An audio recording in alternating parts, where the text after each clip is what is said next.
Bonjour à tous, alors on se retrouve pour les 3 mois sous testostérone. Voilà, on est le 11 mai 2015 et ça fait 3 mois jour pour jour que je suis hormoné.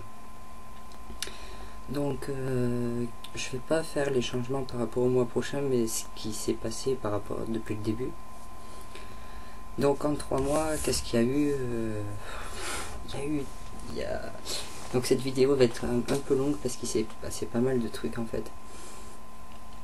Donc j'ai eu la voix qui a baissé. Ce dernier mois, je crois qu'elle a légèrement baissé, mais sans plus. L'acné, c'est comme vous pouvez le voir, je brille. Voilà, j'ai la peau hyper grasse. Le mois dernier, je vous avais dit que j'étais Spotman, mais Spotman à côté maintenant, c'est rien. Je suis devenu un bouton géant en fait. J'en ai partout ici, autour du nez, j'en ai quelques-uns sur le front, mais c'est pas très grave, et j'en ai plein le dos. Après, qu'est-ce qui a changé en 3 mois? J'ai eu la masse musculaire qui s'est développée, donc j'ai pris 4 kilos. Voilà, j'ai pris 4 kilos. Il y a certains t-shirts, là, comme on sort de l'hiver, on rentre dans les beaux jours, j'ai commencé à remettre des t-shirts. Il y a certains t-shirts qui ne me vont plus. Je ne rentre plus au niveau des épaules. Donc voilà, j'ai pris de la masse. Les gens l'ont remarqué, ils m'ont dit, donc voilà. Après, niveau pilosité, j'ai toujours mes 2 petites touffes juste là, en fait. Voilà, là. Et là.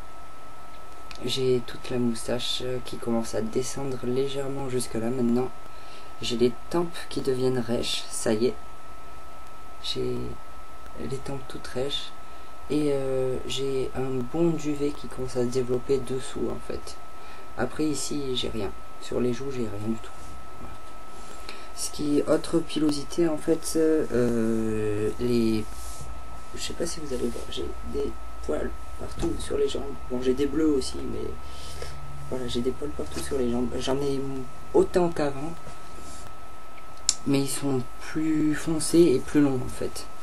Et en fait ça remonte, voilà, c'est sur le côté, en fait ça remonte, ça va jusque là à peu près. Voilà, tout ça, il y en a un peu, ils sont un peu plus longs, un peu plus bruns, et tout le reste c'est normal. Et j'en ai aussi, j'ai remarqué que j'avais quelques poils qui se développaient à l'intérieur des cuisses en fait. Donc juste au-dessus du genou, sur le côté, et à l'intérieur des cuisses pour les jambes.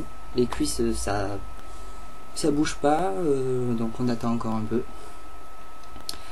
Qu'est-ce que j'ai... Oui, j'ai la pilosité du ventre qui s'est faite. Je vais essayer de vous montrer, mais je suis pas sûr qu'on verra grand chose. Donc voilà, hop, tout un poil là, et ça remonte en fait. Non, je pense qu'on verra rien, mais bon.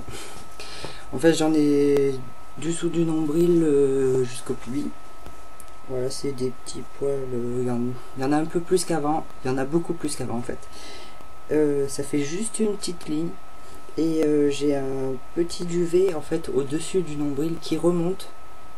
Et j'ai une toute petite touffe juste là en fait de duvet. Donc c'est des bébés poils. Donc voilà. Le truc c'est que quand j'ai commencé les hormones, j'avais super peur en fait des poils. J'en voulais pas. Parce que je me disais que ça faisait sale, je me disais que c'était cliché, un homme viril ça doit avoir des poils et tout et tout. Le souci c'est que quand c'est arrivé en fait, j'ai commencé à les aimer. Et maintenant j'aime mes poils. Donc voilà. Bon, pas trop long non plus, hein, mais voilà, j'aime comment mon corps est en train de changer et c'est cool. J'ai remarqué en fait que j'ai toujours des cheveux, mais j'en ai un petit peu moins juste là et juste là. Ça s'est légèrement éclairci, ça se voit un peu à la caméra, vous voyez. Hop. Donc quand je soulève, voilà, ça c'est légèrement, il y en a encore, hein, mais il y en a un petit peu moins. Donc on va voir au fur et à mesure du temps, en espérant ne pas devenir chauve, parce que c'est pas marrant. Donc j'ai des spots plein le dos. Niveau changement physique, je crois qu'on a fait le tour, j'ai plus de muscles, j'ai plus de poils, j'ai plus de boutons. Après, moralement, ce dernier mois a été plutôt compliqué. Parce que le souci, c'est que bon, je suis célibataire depuis un bon moment maintenant et ça commence à me peser. Et je me rends compte qu'en fait, ça va pas être aussi simple que ça pour trouver quelqu'un. Et je me sens super seule en fait. C'est un truc de fou comme je me sens seule.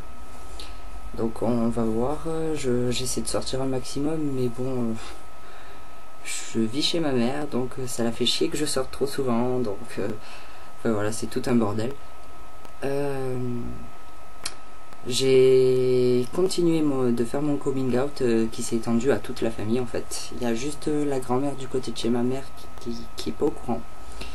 Du côté de chez mon père, ça a été plutôt compliqué. J'ai eu mes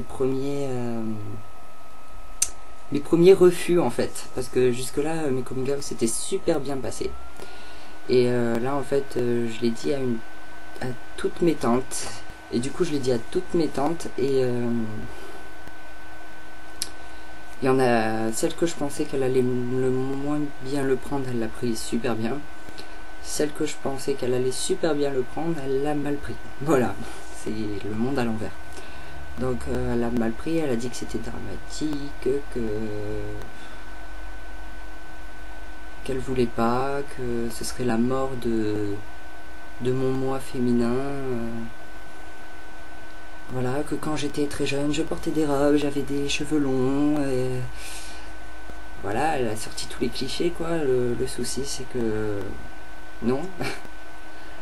Tout ce qu'elle m'a dit, en fait, j'en ai aucune idée. Elle m'a dit que j'aurais pas dû commencer mon parcours sans l'approbation d'un psy.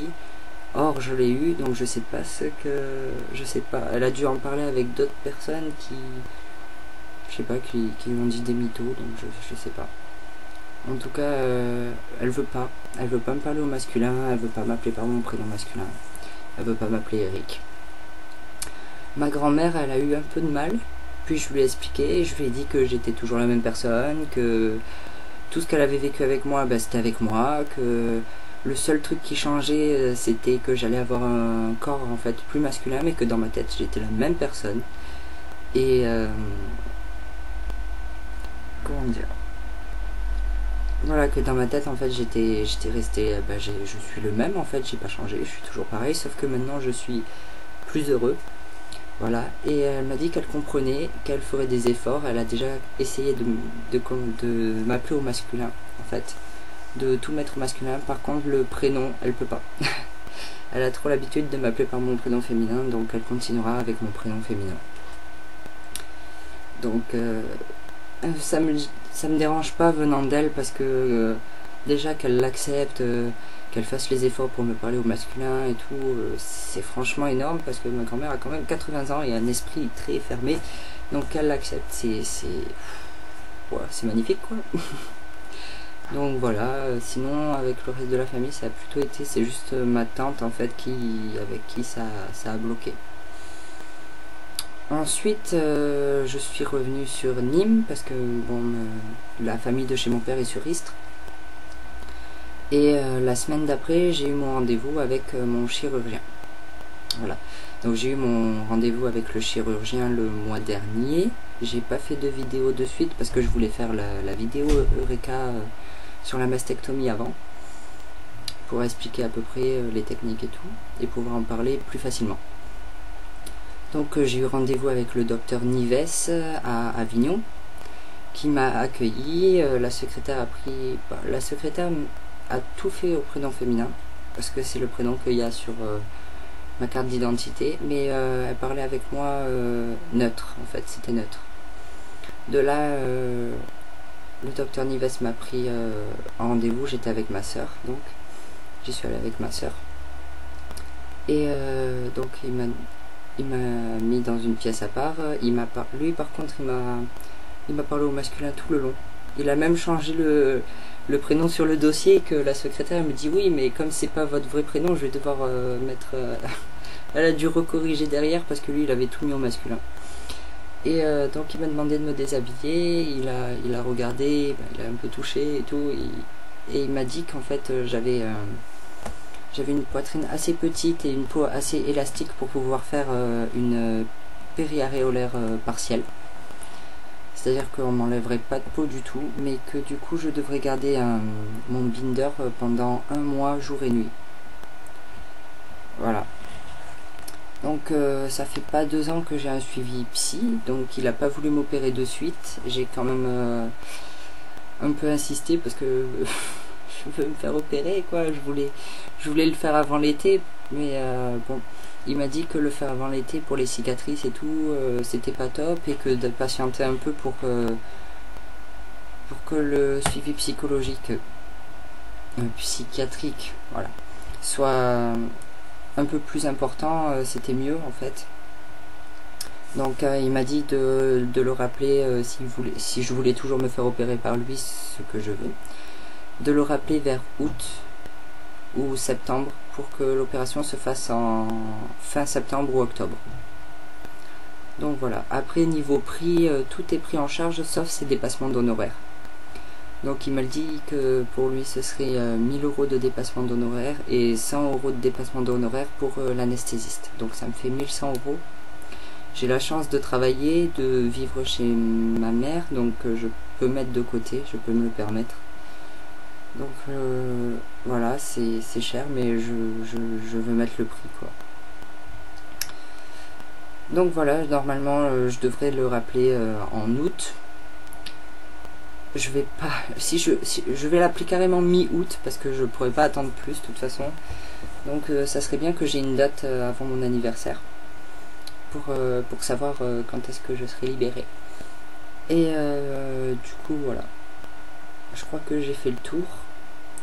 Je pense que dans le mois j'essaierai de mettre une vidéo comparative avant la T et 3 mois après la T, pour montrer les changements physiques en fait. Donc ben je vais vous laisser faire ce que vous avez à faire et prenez soin de vous.